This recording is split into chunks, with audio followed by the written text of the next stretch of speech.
Everyone, তনয়ার পাকশালাতে সবাইকে স্বাগত জানাই।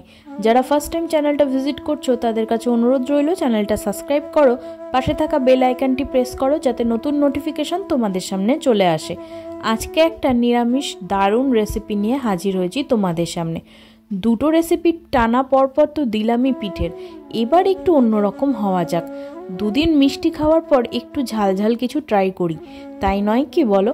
তার জন্য দারুণ একটা রেসিপি নিয়ে হাজির হলাম তোমাদের সামনে, হাতে মাখা নিরামিষ লাউয়ের তরকারি। এর জন্য দেখো এখানে আমরা নিয়েছি লাউ। তোমরা চাইলে এটা চাল কুমড়ো দিয়েও করতে পারো। লাউটাকে মাঝখান থেকে এইভাবে খণ্ড করে এর গায়ের যে খোসাটা আছে সেটাকে কিন্তু আমাদের কেটে বাদ দিতে হবে। এই অংশটা আশা করি সকলেই জানা থাকবে। আর যদি তোমরা চ্যানেলে ফার্স্ট টাইম ভিজিট করছো এবং তোমরা যদি মনে করো লাউয়ের খোসা কিভাবে কাটতে হয়, তাহলে একবার চেক আউট করে নাও।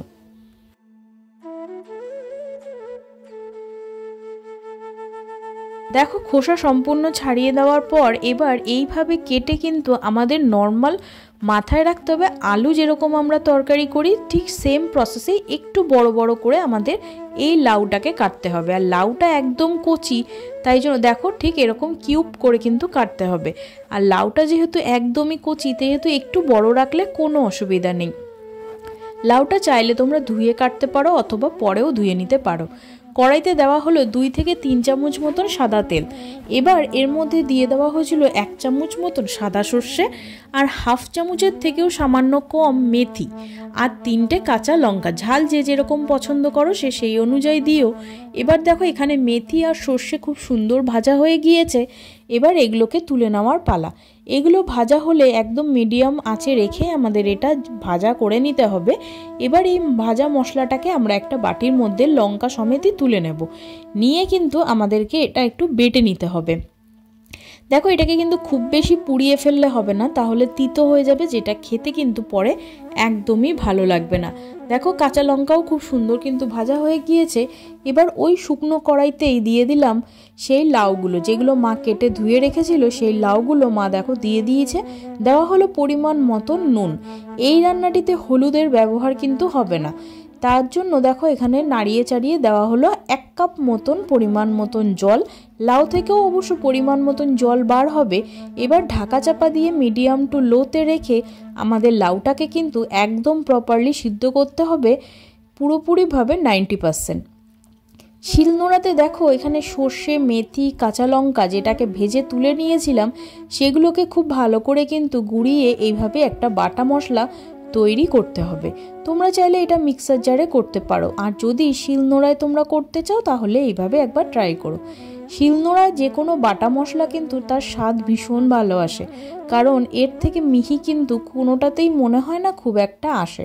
যাই হোক, দেখো এখানে আমাদের লাউ কিন্তু একদম 90% মতন সিদ্ধ হয়ে গিয়েছে, আর এর থেকে কিন্তু পর্যাপ্ত পরিমাণে জলও বার হয়েছে। এই পর্যায়ে কিন্তু আমাদের লাউটাকে একটা বাটির মধ্যে নামিয়ে নিতে হবে। তোমরা ভাবছো হাতে মাখা বললো, কিন্তু হাতে মাখবো কোথায়? এখনই তো হাতে মাখতে হবে। এর জন্য দেখো সেই বাটা মশলাটা লাউয়ের মধ্যে দিয়ে দেওয়া হলো জল ঝরানো 2.5 চামচ মতন টক দই। এই টক দইটা কিন্তু খুব একটা টক নয়, তাই জন্য তোমরা যদি খুব টক হয় তাহলে একটু কম করে দিও। দেওয়া হয়েছিল বেশ অনেকখানি পরিমাণে নারকেল কোড়া, সামান্য একটু চিনি আর পরিমাণ মতো নুন। যেহেতু লাউয়েরতে প্রথমেই আমরা দিয়ে দিয়েছিলাম নুন, তাই নুনটা এখানে অ্যাডজাস্ট করে দিও। হাতে খুব সুন্দর করে মেখে এটাকে রেখে দিতে হবে। এবার দেখো কড়াইতে দেওয়া হলো পরিমাণ মতন সাদা তেল, কাঁচা লঙ্কা, 1 চামচ মতন সর্ষে, আর দেওয়া হলো কিছু কারি পাতা। এটা কিন্তু আমাদের ফোড়নে দিতে হবে।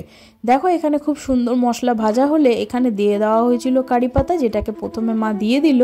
এবার এখান থেকে সুন্দর গন্ধ ছাড়লে সেই হাতে মাখা লাউটাকে কিন্তু আমাদের এর মধ্যে দিতে হবে। দিয়ে কিন্তু মিডিয়াম টু হাইতে রেখেই আমাদের এবার এর যে 5% মতন বাকি রয়েছে সেটা কিন্তু এই নাড়াচাড়া করতে করতেই কিন্তু একদম সিদ্ধ হয়ে যাবে। আর যেহেতু এর মধ্যে জল আছে সেই জলটাকেও আমাদের শুকিয়ে নিতে হবে। দেখো নাড়িয়ে চাড়িয়ে একদম সুন্দর ভাজা ভাজা মতন হয়ে গিয়েছে, কিন্তু দেখো তলা লাগা লাগা মতনও হয়েছে। তার মানে এর মধ্যে যতটা পরিমাণে জল ছিল সেটা কিন্তু সম্পূর্ণ শুকিয়ে গিয়েছে, আর লাউ কিন্তু আমাদের একদম 100% মতন সিদ্ধ হয়েও গিয়েছে। দেখো আমাদের ঢাকা চাপা দিয়ে আরও 5-7 মিনিট অপেক্ষা করার পর আমাদের এই হাতে মাখা লাউয়ের নিরামিষ তরকারি কিন্তু একদম রেডি। এবার এটাকে একটা প্লেটের মধ্যে তুলে নিলাম। এবার গরম ভাতে প্রথম পাতে একবার খেয়ে কমেন্ট সেকশন খোলা রইল, জানিও। বাড়িতে আত্মীয় স্বজন আসলে অবশ্যই কিন্তু একবার তাদেরকেও ট্রাই করিও। আর কেমন লাগছে আমাদের এই রেসিপিগুলো কমেন্ট সেকশানে জানিও। আর যদি ভালো লাগে লাইক করো, শেয়ার করো, কমেন্ট করো, চ্যানেলটা সাবস্ক্রাইব করতে ভুলো না। দেখা হচ্ছে আরও একটা রেসিপির সাথে। উপর থেকে দিয়ে দেওয়া হলো পরিমাণ মতন নারকেল কোড়া। দেখতে কেমন লাগছে, খেতে অসাধারণ।